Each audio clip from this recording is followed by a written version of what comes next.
beleza? Eu sou o Zazá. Juliano Passini. E bem-vindos a mais um programa No Terceiro. Bem-vindo. Gravado aonde? Aqui no All Black Pub. O melhor pub do mundo. Do universo. Da Galáxia. Do infinito. E hoje eu quero fazer diferente, cara. Hoje eu quero que você apresente o nosso convidado especial. Eu? É. Você vai me colocar nessa roubada? Gostaria muito, é? Chefe, hoje eu não sei o que falar. Você que é o que manda aqui. Mas como sempre, sempre pessoas importantes E especiais, e claro. especiais, Celebridades, cada vez mais, tirando. o mito. Então a gente já foi entrevistado no programa É dele. verdade, cara, é verdade. Né? Eu lembro. Estação Rugby Clube, na Rádio Estação Web. Se você não curtiu, vai lá e assiste. De Muito Porto bacana. Alegre, de Porto Alegre. Exatamente. Ele já andou pela CBRU, já andou pra fora do Brasil. Portugal. E agora ele é nosso parça, nosso coleguinha Pode falar pra ele? Pode falar. na ESPN Vai, pra Copa do Mundo. vai mexer. Como é? Quem é esse cara aí? É o senhor Virgílio Franceschi Neto. Por favor, uma salva de palmas pra ele. Tranquilo. Eu já comecei a suar aqui. E aí, gente? E aí, beleza? Tudo bem? Antes de mais nada, aqui eu sempre peço o nosso bom e velho. Olha, tô até com sede hoje, cara. Eu vou na água. Vambora, vai. Eu vou na pinga aqui. Vai na pinga. O Júlio tá... Saúde, saúde, saúde. saúde. É salute. Ok. Eu não que eu deva, mas eu quero fazer uma explicação. Eu venho de moto. Não posso ficar bebendo. É, tá bom. Eu tenho responsabilidade, né? Tá certo. Coxinha. Vamos lá. Antes de mais nada, senhor Virgílio Franceschi Neto, eu gostaria de perguntar, Dominazzi. eu sempre pergunto aqui, o que deu na cabeça das pessoas, assim como nós, o que deu na sua cabeça de se meter com rugby? Vai, pergunta não é cabulosa, porque assim como vocês, sou apaixonado pelo rugby. Então, antes de tudo, obrigado por estar aqui. Obrigado pelo convite, Júlio, Samir, muito obrigado. Parabéns pelo trabalho que vocês fazem. Valeu, E que ainda vão fazer, que tem muita coisa que vocês estão aprontando que eu se imagino agora para essa Copa do Mundo. Mas por que eu fui atraído pelo esporte? Acho que pelos mesmos motivos que vocês foram atraídos também. Pelo jogo em si, pela beleza do jogo, pela plástica do jogo, pelos valores que o jogo transmite. E o rugby é muito bonito, então eu prefiro e sou apaixonado pelo esporte, pelo rugby, assim como vocês são também. É isso que me atraiu. O grande Virga, né, pros íntimos. Berdinati, Virga, aqui entre os íntimos. Mas como começou, além da paixão? Você fez o quê? Onde você aprendeu, onde você viu esse esporte pela primeira vez? Olha. Essa bola estranha aí. Esse esporte da bola estranha, o primeiro contato que eu tive foi em 91. Meu pai foi para a Austrália e passou um tempo lá em Queensland. Cairns, ali aquela região que é produtora de cana-de-açúcar. Meu pai é engenheiro agrônomo. E aí ele se envolveu lá, conheceu uma equipe de rugby league lá de Cairns, e quando voltou pro Brasil trouxe uma bola, trouxe camisa da seleção australiana. Naquele ano a Austrália tinha sido bicampeã do mundo, fita VHS. E aí quando ele chegou pro Brasil e mostrou pra mim e pro meu irmão, foi paixão à primeira vista. Eu tinha 9 anos, meu irmão tinha 5 anos, e aquilo foi paixão imediata. Só que a gente morava no interior na época e o contato era mínimo. A única coisa que eu me lembro era de ter vindo para São Paulo uma vez aqui e ter ido ver um jogo no SPAC, mas foi pouquíssima coisa. Legal. E aí quando eu tinha lá meus 13, 14 anos, TV a cabo começou a ficar mais acessível, aí eu comecei a ver com mais frequência. Só que... Mas isso aí faz o quê? O ano passado. Você ano tinha passado, 14 anos. há Você 20 tinha anos. mais frequência? Porque Mas você falou VHS, eu lembrei. Eu tinha umas O fitas que é VHS? VHS, pra quem Nessa época. Eu tinha umas fitas VHS que eu sabia o jogo decor. Tava quase rasgada, de tanto que eu assistia o jogo 30 vezes. E a Não fita tinha também ficava jogo rasgada, não igual hoje, graças a Deus, você liga lá ESPN, tem jogo toda hora e vai ter todos ao vivo da Copa do Mundo. Vai, os 48 jogos. E se você perder na ESPN, tem no canal Alba Rugby, algumas coisinhas. Também, velho. E aí foi que eu comecei a jogar mesmo em 2003, quando eu me mudei para Belo Horizonte. Antes disso tinha me mudado, mas lá em Belo Horizonte eu conheci uma galera que estava a fim de formar uma equipe. Então, Manolo Schiaffino, João Becker, o Cabeção Marola também, que estava envolvido. o François, o Pierre, o Elinho, o Marisca, o Igor Konovalov, que hoje está lá no Ceará com o Centuriões. Então, numa galera lá, a gente se juntou e fundou o Belo Horizonte Rugby Clube, isso em 2003. Aí fiquei lá até 2006, e apaixonado pelo rugby, envolvido fora de campo também lá com o BH Rugby. E aí quando eu fui fazer mestrado em gestão do esporte em Portugal. Isso em 2006, 2007. Aí eu peguei toda a trajetória dos Lobos, que se classificaram para a Copa da França 2007. E aí foi imersão no rugby intensa. Um feito, né? Um feito absurdo, histórico, e eu acompanhei muito de perto. Eu fui ver o jogo Portugal-Uruguai lá na cidade universitária em Lisboa.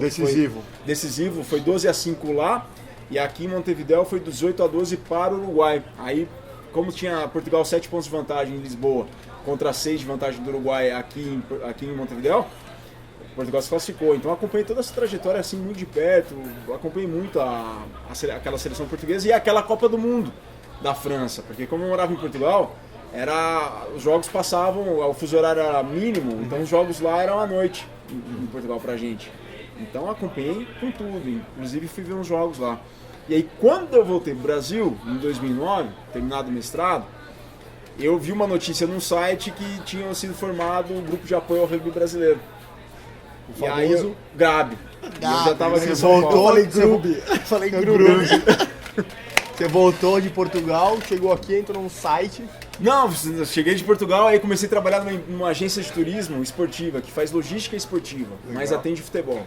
E ao mesmo tempo vi essa notícia na máquina do esporte do GRAB, do surgimento do GRAB. Tal de um GRAB aí. Tal de um GRAB. E eu falei, pô, tô aqui, né, vou ajudar. Escrevi pro GRAB, era grabrugby@gmail.com, lembro até hoje. E aí o Eduardo Mufarrege me respondeu, sem saber quem que era o Edu, sem saber quem era quem e tal. E mas você já escreveu esperando alguma coisa? Nada. Escrevi aqueles escreveu e-mails. O quê? Desculpa. Tipo, ó, sou Virgílio, sou mestre em gestão do esporte. Sou Virgílio, trabalho com gestão de esporte e tal, e tô à disposição, se vocês quiserem me ajuda, a gente pode conversar e posso contribuir o que for preciso aí pra vocês. Legal. E o Eduardo respondeu, no dia seguinte o Eduardo respondeu, vem pra cá me conhecer. Ele quer, não, vem pra cá, vamos trocar uma ideia. Eduardo que era? Mufarrege, que era o presidente do grupo de apoio ao rugby brasileiro, que naquela época era o Aloysio Dutra, hoje lá do Curitiba Rugby Clube, secretário municipal de esportes em Curitiba, e o GRAB ajudava a ABR na época. Sim. Pegou a fase final da BR e foi muito bem sucedida na ajuda à BR. E aí fui conversar com o Eduardo falou assim, Virgílio, prepara uma apresentação que ele ia fazer para Alpargatas Topper. E aí eu preparei uma apresentaçãozinha lá pra ele, pra que eles estavam começando as conversas com a Topper estavam ficando mais bacanas. Mais quentes. E aí acabou que no final deu certo, da ajuda da Topper pra BR, pro rugby brasileiro. E aí daí surgiram aquelas famosas peças publicitárias do rugby. Todo mundo fala, todo mundo que eu converso de rugby, putz, eu vi aquela propaganda da Topper. E eu via e eu me identificava, né? Principalmente a mulher que atravessava o carro. Pô, puta, é a minha vida. E teve a campanha também, uma campanha que foi no ar e tal. E aí fui convidado lá para participar dos jantares, que o GRAB promovia jantares de arrecadar recursos. Era lá no Pinheiro Neto, inclusive um deles foi lá no Pinheiro Neto. E aí, em março de 2010, veio o convite para fazer parte da comunicação da CBRU, da recém-criada CBRU. E eu falei, pá, topo, né? Pensando, né? Topo ali, vai ser um trabalho aqui, ali, né? Vai ser tranquilo. Tranquilo nada. Tranquilo nada. E foi com tudo. Foi assim, intenso. E era todo tempo. E o Eduardo Mufarrege e toda a equipe lá tem um método de trabalhar que é bem trabalho é hard working 24 horas, 24/7. Chicote estralando. E vai fazer. E as coisas vinham pra mim assim, eu falava, pô, ou eu faço ou eu não faço. Ficar sem fazer não é da minha natureza deixar sem fazer. Então vamos fazer. E aí começamos a fazer, e vai, e faz. E liga pra televisão pra ver jogador, pra ir no programa de televisão. Aí a Eliana lá da Record pedia jogador pra fazer embaixadinha com bola de rugby. Aí era cada pedido mais maluco que o outro. Vai, conta um bom. Esse é bom, mas conta um... Pá, eu lembro uma vez que Fica tranquilo, não tem problema não. De boa. Aí tem uma TV, eu não sei se existe nada ainda. Como a TV. Nada como a TV, aqui nada como a TV faz ao vivo. Que o Emerson do Corinthians passou agora aqui na frente. Não consigo lembrar nenhuma agora, mas é engraçado. Mas se teve uma assim que marcou bastante, foi o Alemão, o Alemão uma vez, a TV Jovem Pan Online pediu uma entrevista com o Alemão. E aí o Alemão foi do nada, correndo, largou tudo que ele estava fazendo para ir lá pra televisão e a pessoa que entrevistou o Alemão sabia muito pouco do que era o rugby, assim. E assim, o Alemão, o que era para ter aproveitado a entrevista para falar um monte, acabou não falando nada, acabou dando rodopios, uma entrevista dando rodopios, assim. Então no começo foi assim, mas depois com aquele todo o trabalho da CBRU no começo, que foi muito intenso, todo esse trabalho foi muito bacana e muito gratificante, porque você conhece muitas pessoas e faz muitos amigos. Então uma das coisas que eu não me esqueço é um Bandeirantes Rio Branco que teve lá em Vinhedo, que foi uma equipe do Band Esportes fazer a cobertura. Meu primeiro jogo. Sério? Que na época era o Super 8, e aí a gente propôs a fazer bacana. E a gente propôs a fazer um trabalho bacana de resultado em tempo real. Uma coisa engraçada que aconteceu. Super 8 2010. Super 8 2010. Aí eu não falei se assim, acanhe em falar nomes, tá? Não me acanhe em falar nomes. Porque aqui todo mundo tem direito de resposta, né? Não é pra queimar ninguém, mas aí é desculpa pra chamar alguém aqui e se defender. Mas não tem não. Mas uma coisa engraçada, 2010, uma confederação recém-criada para um esporte que estava ganhando projeção, que tinha voltado para o programa olímpico em 2009. Então eu pensava assim, comunicação, Campeonato Brasileiro é o principal campeonato da CBRU, é o principal campeonato do Brasil. Ou seja, se acontecem 4 jogos do Campeonato Brasileiro naquele dia, que no final dos 4 jogos os resultados estejam publicados. Natural, é um caminho natural, certo? Básico. Aí eu me lembro que a gente fez um esforço lá, acabaram os 4 jogos, tão logo acabaram os 4 jogos, pedi lá, acho que era o Duda da Vôlei, falei, Duda, tuita aí, resultado Rio Branco e Band, não sei quais eram os jogos, mas tuita aí e publica. Tá, que o Duda tava na frente do computador lá, tava com a senha e tudo. E o Duda publicou. De repente a gente postou no Face aquilo, uma pessoa, primeiro comentário, nossa, não acredito, os jogos do Campeonato Brasileiro de Rugby acabaram hoje e já temos os 4 resultados. Sabe? Então pra ver que situação que era e o que a gente estava se propondo a fazer. Né? Então aquilo já foi, que boa mensagem, né? A gente segue fazendo igual e tanto é que hoje tem até programa, tem até... a cobertura está muito mais bacana e cresceu demais, mas começou com aquilo. Claro. Começou com aquele gente tweetando e publicando os 4 resultados no mesmo dia que aconteceram os 4 jogos. Não tinha aquilo, e isso é básico. A gente viu isso pelo Vitor Ramalho, que veio, né, no último episódio, né? Ele começou com um universitário, hoje o portal do rugby é o tamanho do que tá Você quer saber o resultado de rugby, você vai lá. Vai lá, exato. E aí, com esse trabalho da comunicação, uma assessoria de imprensa bacana, na época o Vinícius Cabral, que hoje é da assessoria de imprensa de uma grande marca esportiva. A gente fez um trabalho muito interessante, muito bacana, e aí no final de 2010 veio o convite do Martoni, do grande Antônio Martoni, para ser manager da seleção brasileira, junto com, na época, o Nona, que era o manager da seleção brasileira de 15. E aí comecei a fazer parte da equipe de managers.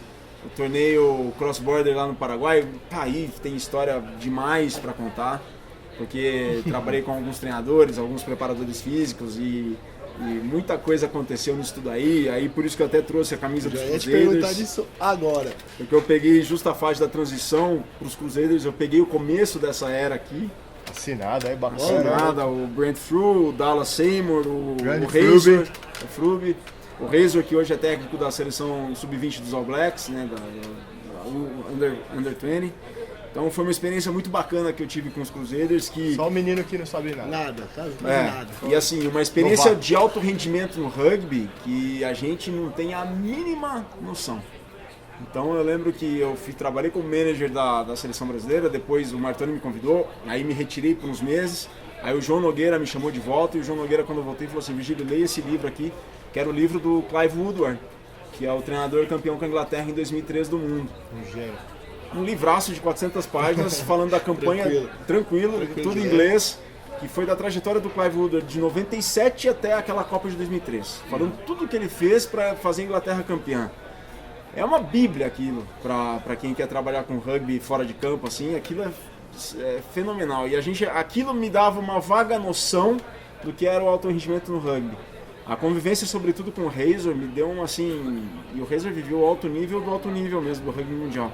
Então foi muita história para contar e muita coisa que eu aprendi, que o Razor ensinou e que essa época toda ensinou também. Então foi muito bacana tudo isso. Pra finalizar, falou que tinha um monte de história aí. Eu vou contar Pra finalizar, a galera ficou curiosa ali. Você falou, você abriu um sorrisão, falou, tem muita história, conta uma. Contar algumas então, algumas pouquinhas, mas vou contar umas interessantes.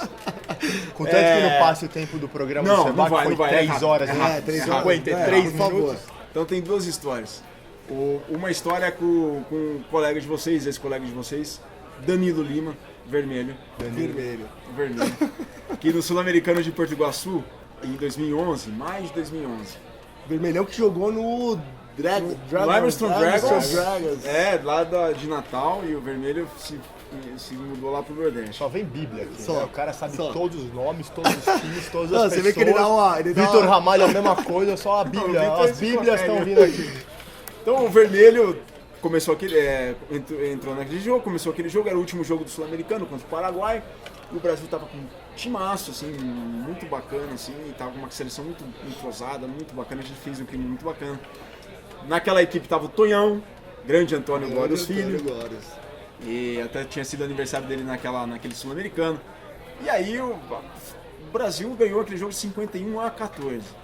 Faltavam 2 minutos e o treinador era o Toto Camardon. Rodrigo Camardon, e auxiliado pelo Juan Rapete, do Banco Nación da Argentina. E o Toto, lá na beira do campo, né? Pra quem conheceu o Toto, uma grande figura. E o Vermelho acabou no jogo, o Brasil já com a vitória seguradaça, né? Vira pro banco o Vermelho e faz assim: câmbio. Aí o Toto... Não sei porquê, mas eu tô vendo ele fazendo isso. Aí o Toto, eu olhei pro Toto assim, o Toto olhou pro Vermelho. Que foi, Vermelho? Daí eu falei assim, câmbio, deixar meus amigos jogarem, né? O Vermelho. Aí o Toto olhou pra mim assim, olhou pro Vermelho. Quem pensa que sou, boludo? La Madre Teresa de Calcuta. Tipo, eu tô fazendo uma caridade, eu sou Madre Teresa de Calcutá pra ajudar os amigos, né? Pra deixar os amigos a jogarem, né? Aí um olha pro Juan Rapete, assim, os dois olham, a gente olha pro Juan. Foda. Mas que? E aí, uma outra história, agora a segunda pra terminar, interessante, foi num torneio lá em Vinha Del Mar. E pra pensar em alto rendimento, era alto rendimento ao extremo. Tanto é que quando a gente viajou pra Vinha em 2013, foi o Razor, Scott Robertson, né? Ele falou assim, Virgílio, eu quero um quarto só pra mim. Aí pegamos um quarto lá só pro Razor. E aí o Razor ficou no quarto e tal, mas o colchão lá incomodava o cara. O cara não conseguia dormir. E o ar-condicionado, ele não conseguia ajustar na temperatura que ele queria. -5. Mas enfim, ele não reclamou, ele viu que aquilo era o que tinha e também não reclamou mais. Aí eu lembro que tinha muita coisa acontecendo nos bastidores. A gente vai chamar ele aqui pra se defender. Beleza, não, pode chamar. Lá na Inglaterra, lá, certeza ele vai estar lá, faz no terceiro com ele lá. Certeza. E aí ele à noite assim falou assim, Virgílio, me encontra 11 da noite lá no Mac Café, que eu vou estar lá tomando café. Aí eu falei, lá vem, né? Lá vem a trolha. Aí eu fui lá, né? Fui lá e conversei com ele tava lendo um livro sobre rugby lá, sobre método de treinamento em rugby lá, uns livros que só o Razor tinha e tal. E aí conversamos um tempão lá com ele sobre os assuntos dos bastidores, o que tava pegando e tal. Daí ele falou um negócio assim que me marcou muito. Mas eu falo isso já porque voltei pro hotel, já era 00:30, 1 da manhã, o Razor ficou lá, deve ter dormido lá no Mac Café. E aí eu voltei e tava calor assim, e encontro na recepção do hotel lá sentado, pegando no Wi-Fi. Não, o Fernando Portugal lá no Wi-Fi. Porque ele não conseguia dormir e tal. E aí o Portugal olha assim pra mim e falou assim, ô Virga, que foi, meu? Você tá branco, cara, tá pálido. Portugal, você não sabe o que o Razor falou, meu? Eu falei assim, o que ele falou? Contei, né, de que tudo que tava acontecendo ali, tá nos bastidores, e ele falou assim pra mim, cara, Virgílio, você tem 3 opções. Eu falei, quais são as opções, Razor? Primeiro, ou se omite, ou fica do lado dos caras, ou fica do lado certo.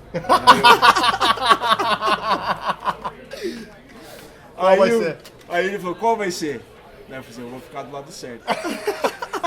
Aí o Portuga virou assim e falou, tá, mas quem é o lado certo? Eu falei, vou ficar do lado de vocês, né? Eu falei assim, o lado certo são os the players, né? Assim, the players.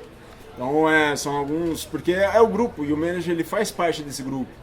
E tudo parte do princípio que se você tem um grupo unido, se você trabalha em prol do grupo, se você procura manter a harmonia, a paz, e procurar fazer o que o grupo precisa ser feito para que eles em treino e em campo se dediquem o máximo e só se preocupem em treinar e jogar, aí sim você consegue construir aos poucos um ambiente harmônico, que é a base de um profissionalismo dessas competições de alto rendimento, que o Clive Woodward falava no livro Winning, da campanha de 2003, que ele fala isso um pouco do profissionalismo. Uma das passagens que eu mais gosto foi quando Twickenham estava interditado e a seleção inglesa precisa fazer um jogo em Old Trafford, que é o estádio do Manchester United.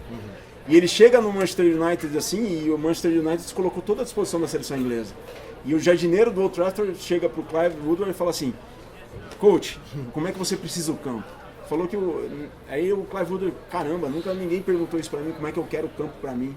Sabe? Então é o princípio do profissionalismo. E se a gente for ver isso na história, quem na história, no Brasil, projeta ou faz um trabalho parecido?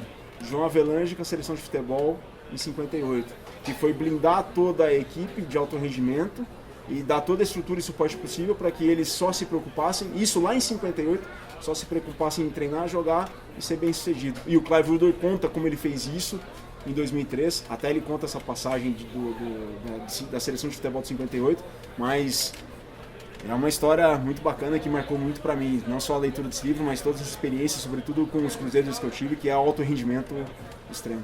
Apesar do Virga, acho que tem uma comissão na venda do livro aqui no Brasil, mas acho que brincadeira à parte, mas é bacana e acho que é isso que a gente tenta sempre. Cara, foi boa. Às vezes dá certo. A gente tenta sempre falar isso também porque esse ambiente harmônico que funciona para todo mundo trabalhar e dar seu melhor, serve para qualquer ambiente. Exato, né? Qualquer ambiente de trabalho. Porque é um grupo de trabalho. É um grupo de trabalho. Se você está satisfeito no seu trabalho, está feliz lá desempenhando o seu papel, você se torna mais produtivo. Dentro de campo, fora de campo, enfim, qualquer ambiente de trabalho é assim. Por falar em ambiente de trabalho, chefe, quer que eu finalize também? Pô, hoje você já começou, pode finalizar, cara, por chefe, favor. Você vai perder seu trabalho. Não, tá tranquilo. Vai lá. Conhecemos aqui hoje ele, senhor Virgílio Franceschi Neto.